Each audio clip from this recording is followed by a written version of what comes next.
নমস্কার সবাইকে, আমি মন। আপনারা শুনছেন আমৃত্য ভালোবাসি তোকে। লিখেছেন সালমা চৌধুরী। পর্ব 42। মেঘ মুখে হাসি রেখে খুব সহজভাবে কথাটা বললেও তানভীর সেটাকে সহজভাবে নিতে পারেনি। তানভীরের দু চোখ শুরু হয়ে আসে, ভুরু জোড়ার মাঝে কয়েক স্তর ভাঁজ হয়ে গেছে, চোখের শিরা উপশিরায় বর্ণ পরিবর্তন হতে শুরু করেছে। তানভীর অত্যন্ত গুরুতর কণ্ঠে প্রশ্ন করল, কে? মেঘ স্বাভাবিকভাবেই মজার ছলে উত্তর দেয়, তামিম। সহসা তানভীর ডান হাত মুষ্টিবদ্ধ করতে করতে গেটের দিকে তাকায়। তানভীরের দৃষ্টি অবিরত তামিমকে খুঁজছে, কিন্তু তামিম কোথাও নেই। বন্যা আর মেঘ কথা বলে চলে আসলেও তামিম সেখানেই দাঁড়িয়ে পড়েছিল। এভাবে বন্যা রিয়েক্ট করে দেবে এটা সে কোনো ক্রমেই ভাবতে পারেনি। ভেবেছিল বন্যা হয়তো একটু সময় নেবে, কিন্তু না, মিনহাজ তামিমকে সান্ত্বনা দিতে ব্যস্ত। তানভীর গলা খাকানি দিয়ে ঢোক গিলল। নিজের রাগ নিয়ন্ত্রণ করতেই মূলত এমনটা করা। রক্তচক্ষু ঢাকতে পকেটে রাখা সানগ্লাসটা চোখে দিয়েই বন্যার দিকে তাকাল। বন্যা মাথা নিচু করে শান্ত মেয়ের মতো দাঁড়িয়ে আছে। বাহিরে শান্ত থাকলেও তার মনের ঝড় চলছে। এই ঝড় প্রবল রাগের কারণে সৃষ্টি হয়েছে। ভার্সিটিতে উঠে জীবনে প্রথমবারের মতন দুটো ছেলে বন্ধু হয়েছে। কয়েক মাসের বন্ধুত্বেই তামিম এভাবে প্রপোজাল দিয়ে দিল। যতবার মনে পড়ছে ততবার রাগে বন্যার নাক ফুলে উঠছে। তানভীর গাড়ির দরজা খুলে গম্ভীর কণ্ঠে বলল, গাড়িতে বস, আমি আসছি। মেঘ গাড়িতে বসতে বসতে জিজ্ঞেস করল, কোথায় যাবে ভাইয়া? তানভীর বলল, কাজ আছে। তানভীর ফোন চাপতে চাপতে ভার্সিটির মেন গেট বেরিয়ে ভেতরে ঢুকল। 5 মিনিটের মধ্যেই ফিরে আসছে। চোখে এখনো সানগ্লাস পরা।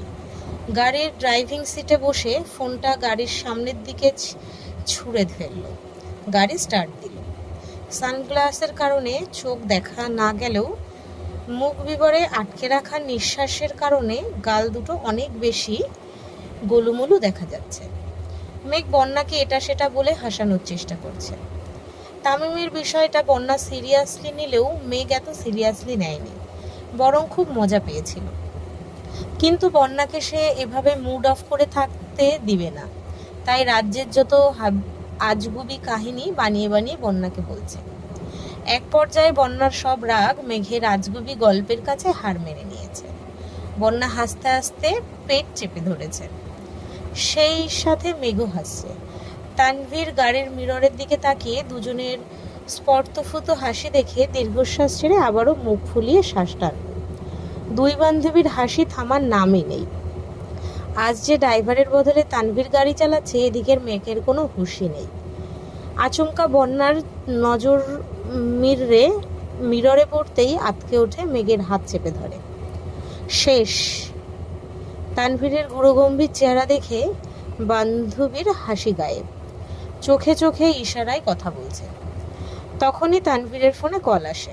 কলটা রিসিভ করে লাউডস্পিকারে রেখে দেয়। আবির স্বাভাবিক কণ্ঠে প্রশ্ন করে, কোথায় আছিস?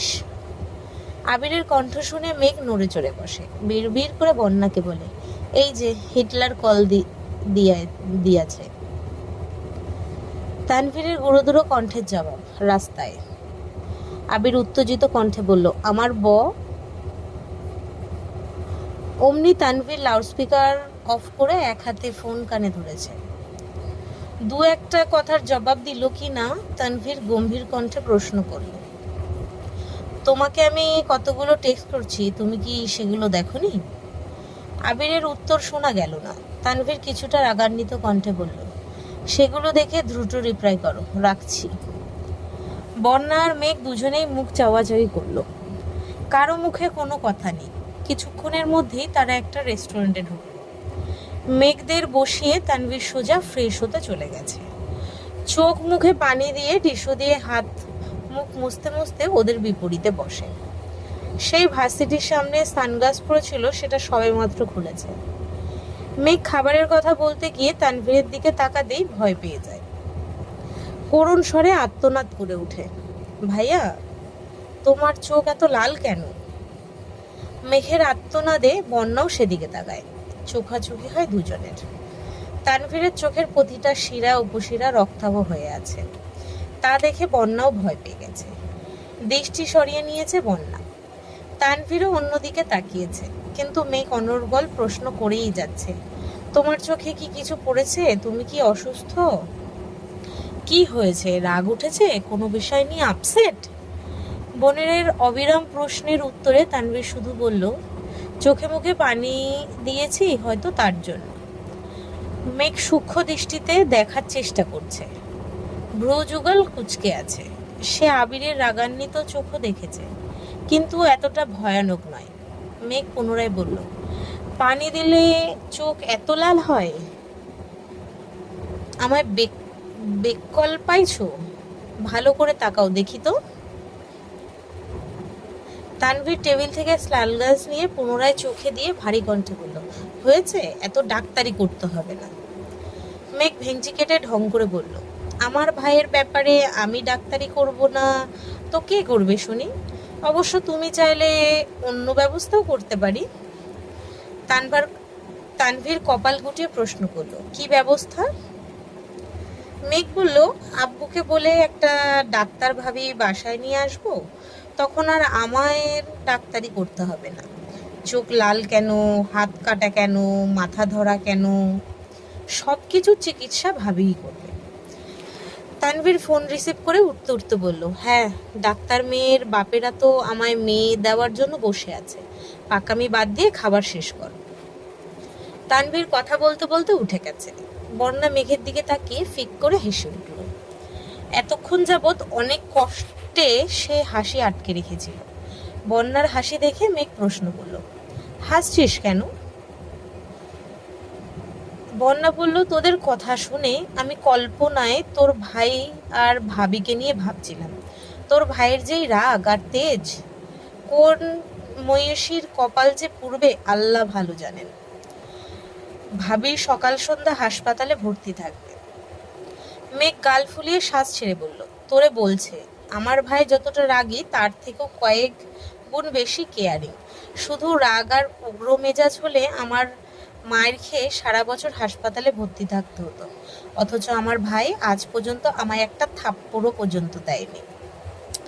বন্যা ঠাট্টার স্বরে বলল, আমি বিশ্বাস করি না, সত্যি করে বল, কয়দিন মার খাইছিস? মেঘ বলল, সত্যি বলছি, একদিনও না। এর মধ্যে তানভীর চলে আসছে। ভারী কণ্ঠে বলল, খেতে বসে এত কথা কি? মেঘ পাস্তার প্লেট তানভীরের দিকে এগিয়ে দিয়েছে। তানভীর খাবে না। মেঘেদের খাওয়া শেষ করতে করতে কম করে 4-5 বার ফোনে কথা বলার জন্য উঠে গিয়েছে। যতবার এসে বসেছে ততবার মেঘ এটা সেটা সেধেছে, কিন্তু তানভীর কিছুই নিচ্ছে না। অবশেষে মেঘ আর বন্যা জোড়াজোড়িতে তানভীর একটা ড্রিঙ্কস নিয়েছে। কালো রঙের গ্লাস ভেদ করে তানভীর এক দৃষ্টিতে তাকিয়ে আছে বন্যার লালিত মুখমণ্ডলে।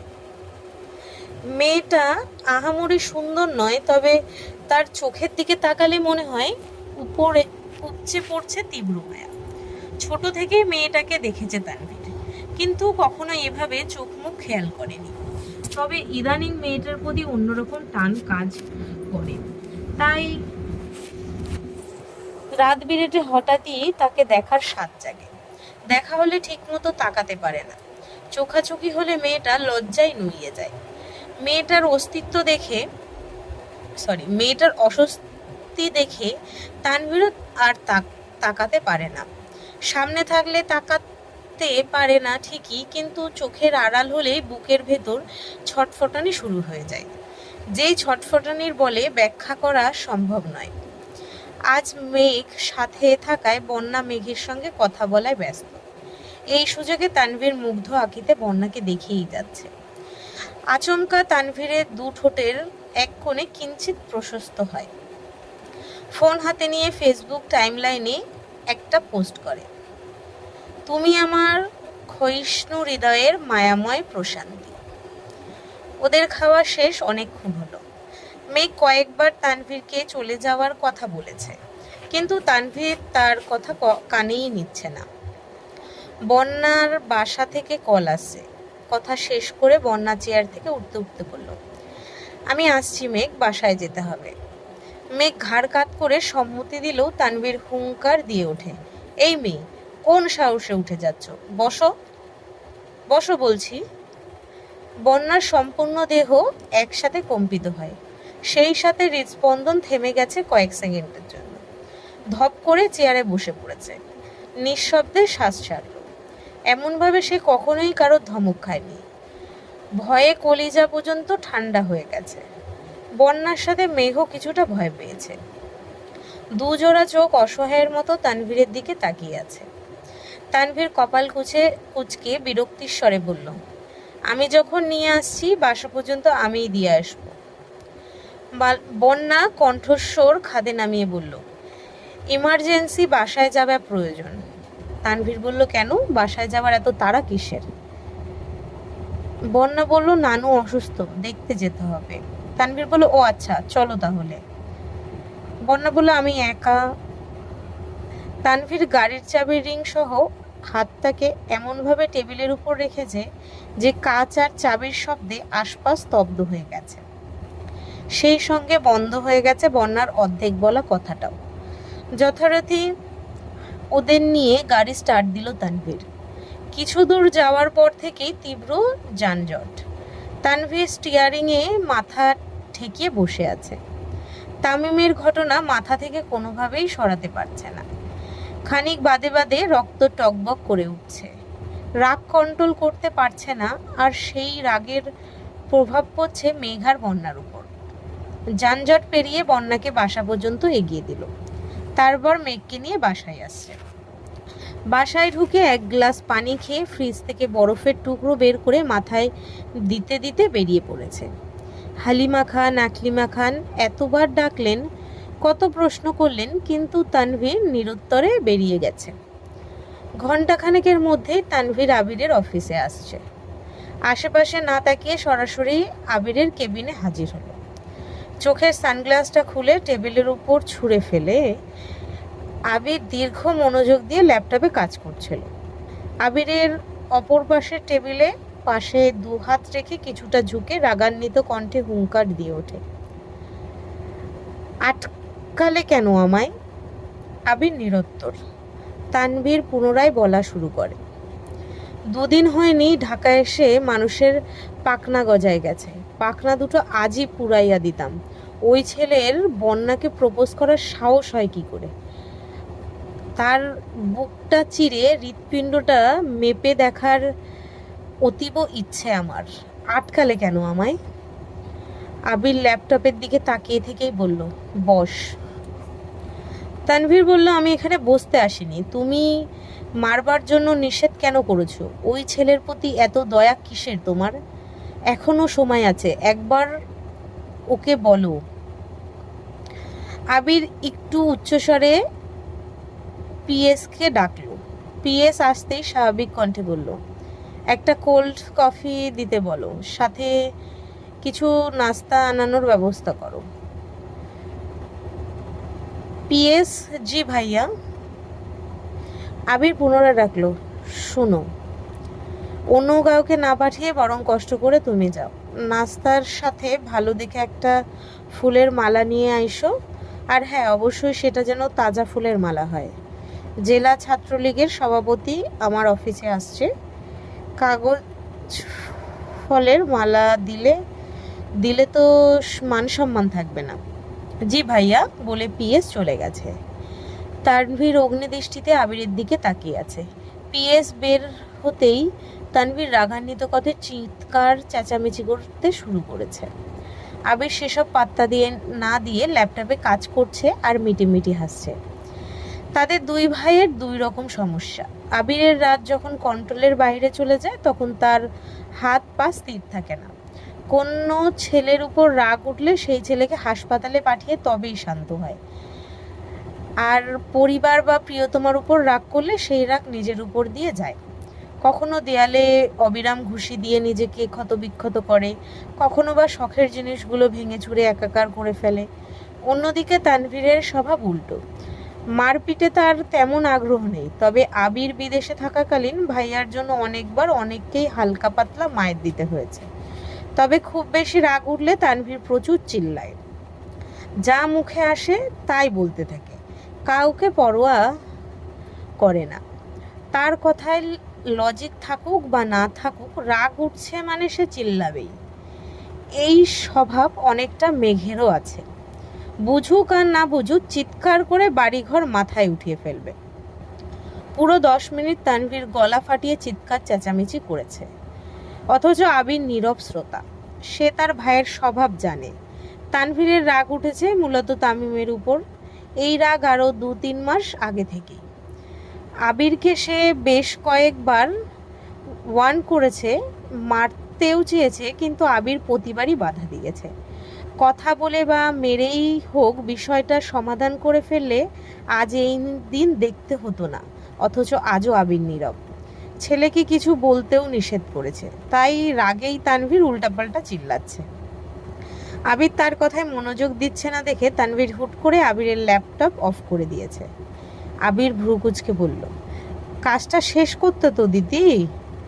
তানভীরের রাগ 3 গুণ বেড়ে গেছে, হুঙ্কার দিয়ে বলল, কোনো কাজ করতে হবে না, তুমি আমার বিষয় সমাধান করে তারপর যা ইচ্ছে করবা। এক পর্যায়ে তানভীরের মেজাজি কথাবার্তা শুনে সবাই আবিরের রুমের সামনে হাজির হয়ে গেছে।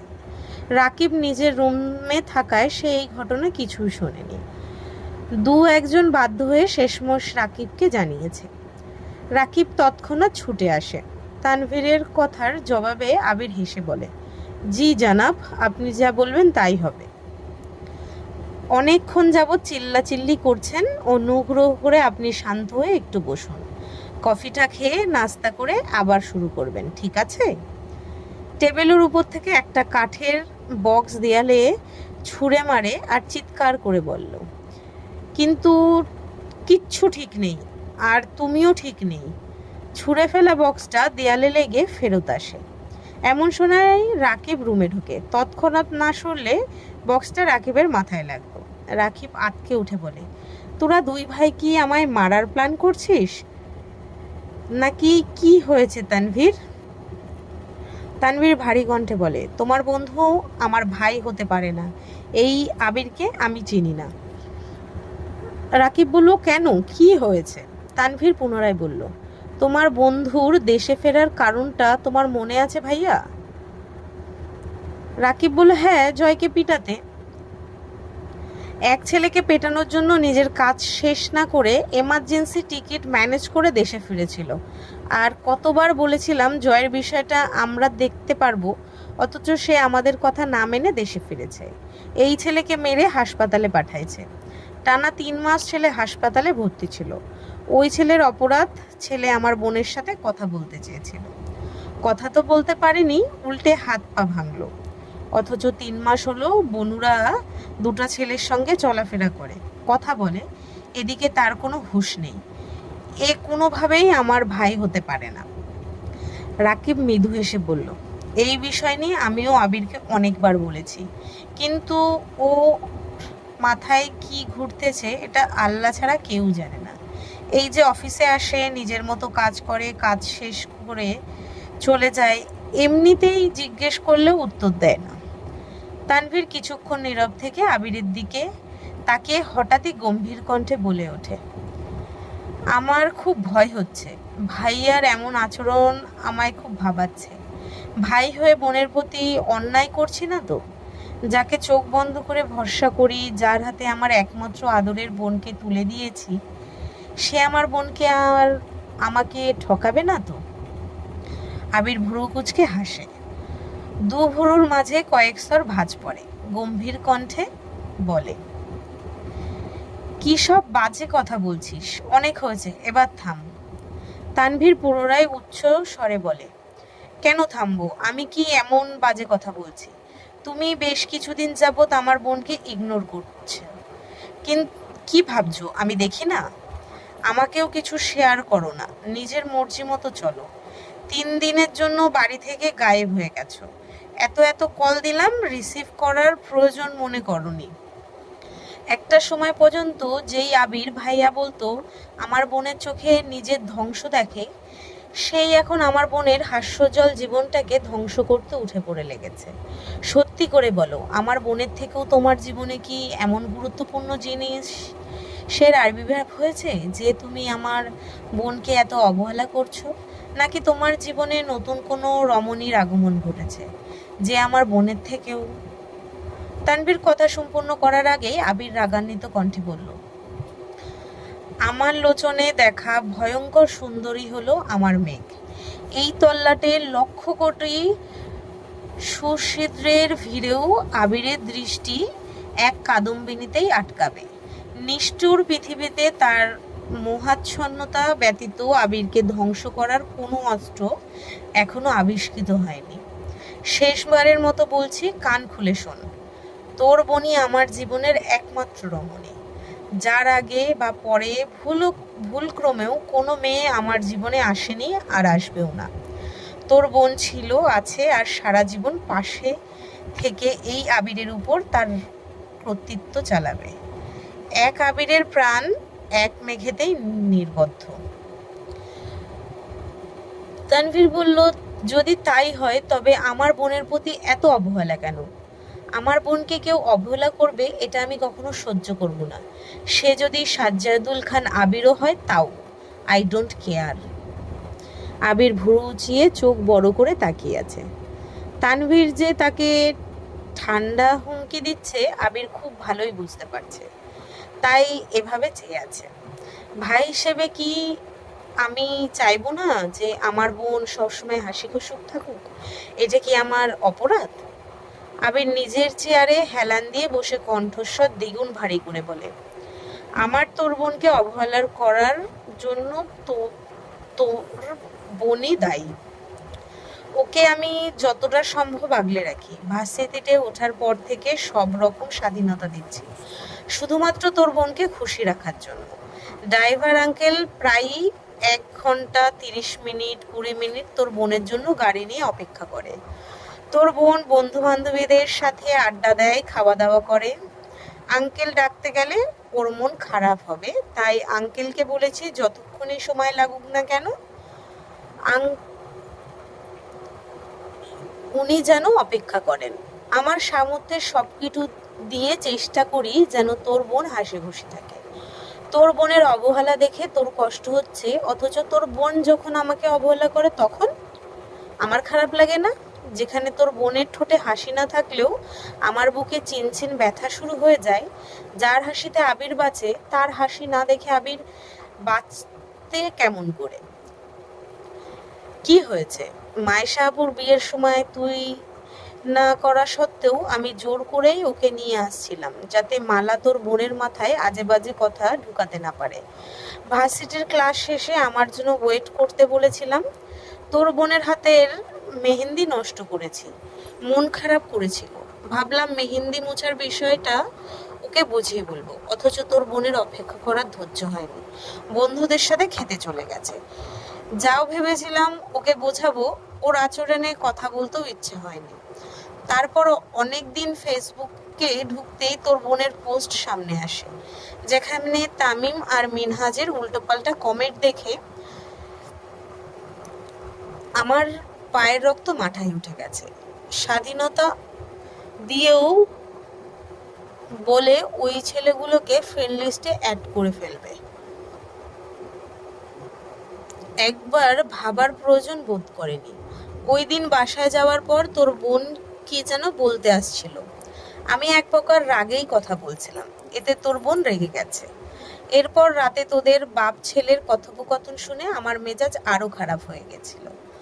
তোর বাপ যেভাবে মেয়ের শ্বশুর বাড়ির সুখের কথা বলছিলেন তা সহ্য করতে পারিনি, তাই চলে আসছিলাম। 5 দিন থাকলে কাজ মোটামুটি গুছাতে পারতাম। নতুন বছর শুরু হচ্ছে, ভেবেছিলাম বালুটায় তোর বোনকে কল দিয়ে একটু কথা বলে নেব, কিন্তু 10টার দিকে দেখি তোর বোন অনেকগুলো কল দিয়েছে। কল ব্যাক করতেই শুনি কান্না করতেছে। কিসের কাজ কিসের কি সব ফেলে বাসায় গেছি। তোর বোনের অভিমান ভাঙানোর সুযোগটাও পেলাম না। হুট করে মালা কল দিয়েছে।